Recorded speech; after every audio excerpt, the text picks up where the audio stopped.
Pulau Jawa sebenarnya sedang tenggelam perlahan. Bukan puluhan tahun lagi, bukan ancaman masa depan. Proses itu sudah dimulai sekarang, diam-diam, tanpa suara. Kota industri, pelabuhan besar, hingga pusat-pusat ekonomi nasional perlahan terancam hilang dari peta. Di tengah ancaman ini, Prabowo menyiapkan sebuah proyek raksasa bernilai sekitar 1.300 triliun rupiah untuk menahannya. Skalanya begitu besar, sampai negara-negara ASEAN ikut terkejut.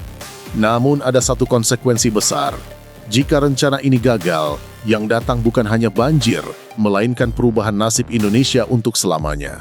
Garis bawahi salah satu proyek infrastruktur yang sangat strategis, sangat vital bagi kita, merupakan suatu mega project, tapi harus kita laksanakan adalah Giant Sea Wall, tanggul laut pantai utara Jawa. Proyek ini sangat vital. Proyek ini berada dalam perencanaan Bappenas sejak tahun 95.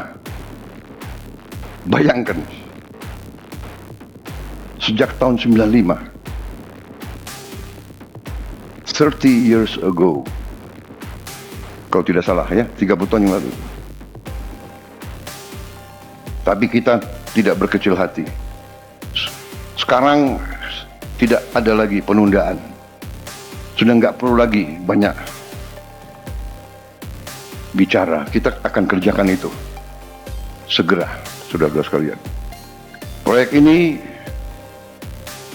menyangkut jarak yang tidak pendek, kalau tidak salah sekitar 500 km dari Banten sampai ke Jawa Timur, ke Gresik, 500 km, dan perkiraan biaya yang dibutuhkan 80 miliar dolar. Dan waktu perkiraan untuk di Teluk Jakarta saja kemungkinan 8 sampai 10 tahun. Kalau sampai ke Jawa Timur mungkin membutuhkan waktu 20 tahun. 15 sampai 20 tahun.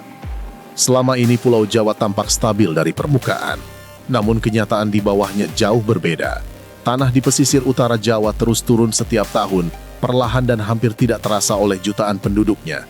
Kota-kota industri seperti Jakarta Utara, Semarang, hingga Pekalongan kini menghadapi banjir yang bukan lagi musiman, tetapi menetap.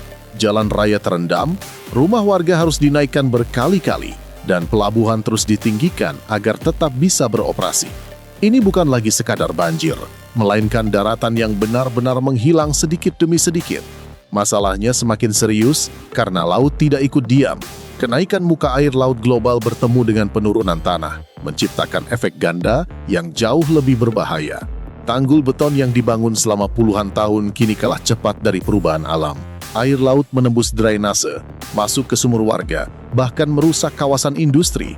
Jika kondisi ini dibiarkan, wilayah ekonomi terpadat Indonesia bisa berubah menjadi sabuk genangan permanen dalam beberapa dekade ke depan.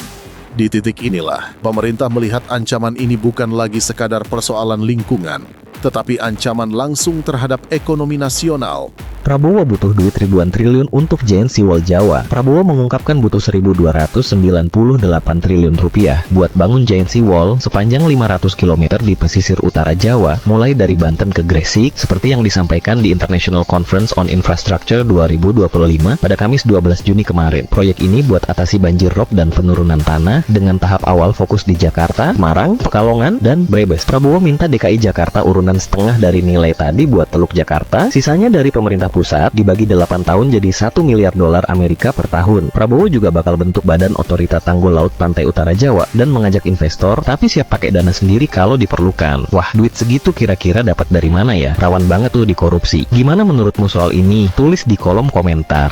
Pantura merupakan Pantura bukan wilayah biasa.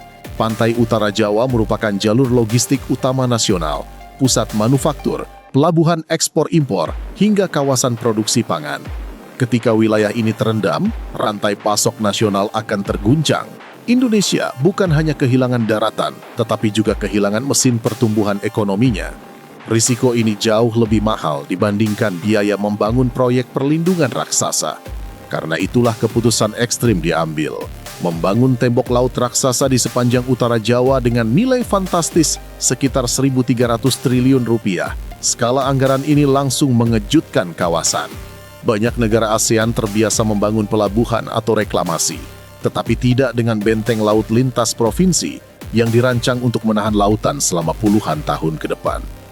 Disinilah perdebatan mulai muncul. Apakah ini penyelamatan masa depan atau proyek yang terlalu ambisius? Pertanyaannya kini bukan lagi apakah proyek ini mahal, melainkan apakah Indonesia memiliki pilihan lain. Jika ancamannya sebesar itu, maka yang dipertaruhkan bukan sekadar pembangunan tanggul, melainkan strategi besar di balik keputusan berani yang membuat negara-negara tetangga ikut memperhatikan. Namun di balik optimisme pemerintah, gelombang kritik mulai bermunculan. Sejumlah akademisi menilai tembok laut raksasa justru berpotensi memindahkan masalah, bukan menyelesaikannya. Pantura bukan sekadar garis pantai kosong, melainkan ekosistem kompleks yang terdiri dari mangrove, tambak, dan jalur sedimen alami. Jika aliran laut diputus, pola sedimentasi bisa berubah drastis. Bukan hanya satu wilayah yang terancam tenggelam, tetapi wilayah lain bisa mengalami abrasi baru yang sebelumnya tidak pernah diprediksi. BMKG juga menekankan bahwa penyebab utama banjir pesisir bukan semata air laut, melainkan penurunan tanah akibat eksploitasi air tanah.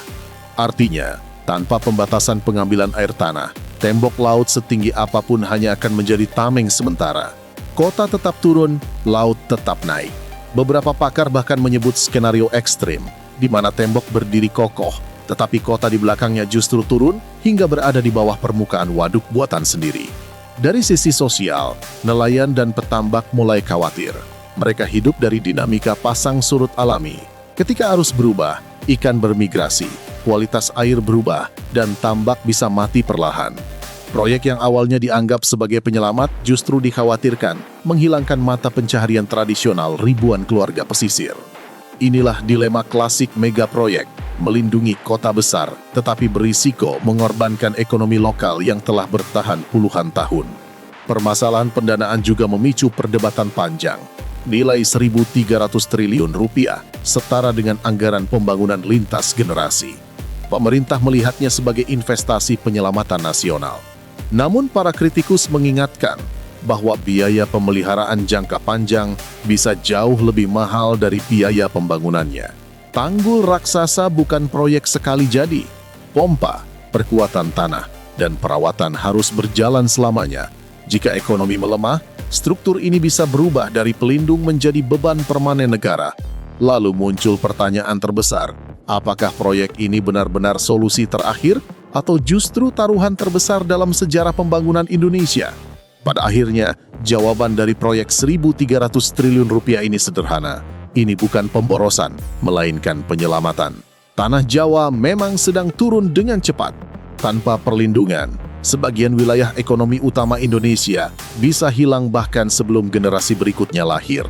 Artinya, yang sedang dibangun bukan sekadar tembok laut, melainkan sabuk keselamatan nasional. Negara lain melihat besarnya angka anggaran. Indonesia melihat harga masa depan yang harus dibayar sekarang. Kini pertanyaannya bukan lagi apakah proyek ini masuk akal, tetapi apa yang akan terjadi jika Indonesia benar-benar berhasil menyelesaikannya. Di titik ini, proyek 1.300 triliun dolar bukan lagi soal beton dan laut, tetapi tentang arah masa depan negara. Indonesia memilih menghadapi ancaman tenggelamnya pesisir dengan lompatan teknologi, bukan solusi tambal sulam. Jika berhasil, Pantura bisa berubah dari wilayah rawan bencana menjadi pusat ekonomi baru Asia Tenggara. Dan mungkin, untuk pertama kalinya, krisis iklim tidak hanya ditahan, tetapi dimanfaatkan sebagai momentum kebangkitan. Kalau menurut kamu video ini bermanfaat, jangan lupa klik like, tuliskan pendapat kamu di kolom komentar, dan subscribe agar tidak ketinggalan pembahasan selanjutnya. Karena yang sedang kita saksikan bukan sekadar proyek pembangunan, melainkan keputusan generasi hari ini yang akan menentukan apakah peta Indonesia di masa depan tetap sama atau berubah selamanya.